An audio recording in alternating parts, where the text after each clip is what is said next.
ഒരു നല്ല hockey stick വാങ്ങാൻ പണമില്ല. ഗതികേട് കൊണ്ട് സ്പോൺസർമാരെ തേടുകയാണ് കോട്ടയം ജില്ലാ സീനിയർ പെൺകുട്ടികളുടെ ഹോക്കി ടീം. 500 രൂപയുടെ ഹോക്കി സ്റ്റിക്കുമായി സംസ്ഥാന കായികമേളയിൽ പങ്കെടുക്കാനെത്തിയ ഈ മിടുക്കികൾക്ക് മനസ്സിൽ ഹോക്കി മാത്രമേ ഉള്ളൂ. സ്പോൺസർ ഇല്ലാത്തതിന്റെ പേരിൽ മുടങ്ങിപ്പോകരുത് ഇവരുടെ കഴിവുകൾ. സന്മനസ്സുള്ളവർ കാണുക.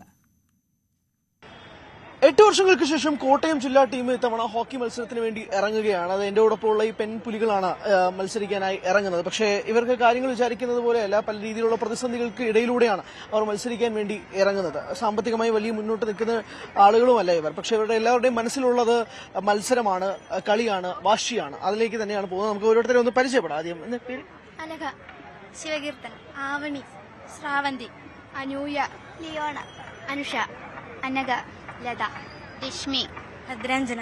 ഈ പറഞ്ഞ നിങ്ങളുടെ ടീം മാത്രം വലിയ ശക്തമാണ്. എന്നോടൊപ്പം ഞാനിപ്പോൾ അധ്യാപകനോട് ചോദിക്കാം. അപ്പോൾ അദ്ദേഹം കാര്യങ്ങൾ കുറച്ചുകൂടെ വിശദമാക്കി തരും എന്താണ് കാര്യങ്ങൾ എന്നുള്ളത്. സാർ, ഇപ്പം 8 വർഷങ്ങൾക്ക് ശേഷം ഇറങ്ങുകയാണ്. ഒരുപാട് പ്രതിസന്ധികളിലൂടെയാണ് നിങ്ങളിപ്പോൾ വന്നിരിക്കുന്നത് മനസ്സിലാവുന്നത്. എന്തൊക്കെയാണ് നിങ്ങൾ ഫേസ് ചെയ്യുന്ന ബുദ്ധിമുട്ടുകൾ?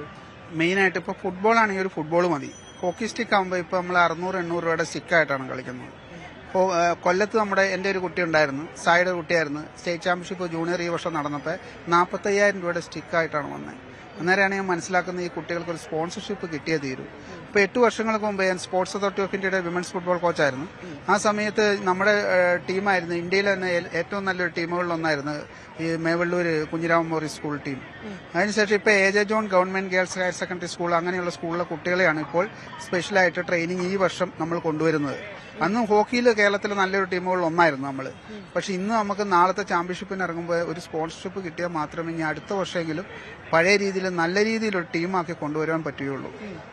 അതായത് സാധാരണ നമ്മൾ ഈ കാണുന്നത് പോലെ, അതായത് ഇപ്പൊ ഒരു മിനിറ്റ് ഇടാം, ഈ ഒരു സ്റ്റിക്കിന് മാർക്കറ്റ് റേറ്റിൽ അല്ലെങ്കിൽ സാധാരണ ഇതുപോലെ നമ്മൾ കളിക്കാൻ ഇറങ്ങുമ്പോഴേക്കും ഇത് വരുന്ന ഒരു റേറ്റ് എന്ന് പറയുന്നത് 10,000 രൂപ അറ്റ്ലീസ്റ്റ് ഇതുപോലത്തെ ഒരു കോമ്പറ്റീഷൻസ് വരുമ്പോൾ.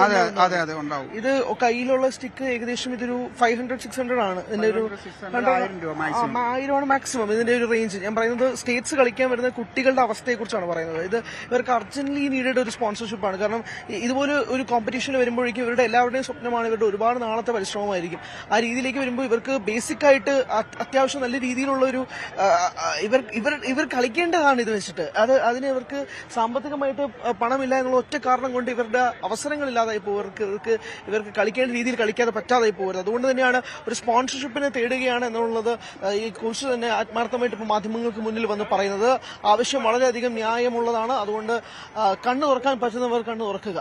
ക്യാമറമാൻ അരുൺ പാലോടിനൊപ്പം ഹരികൃഷ്ണൻ, ന്യൂസ് 18.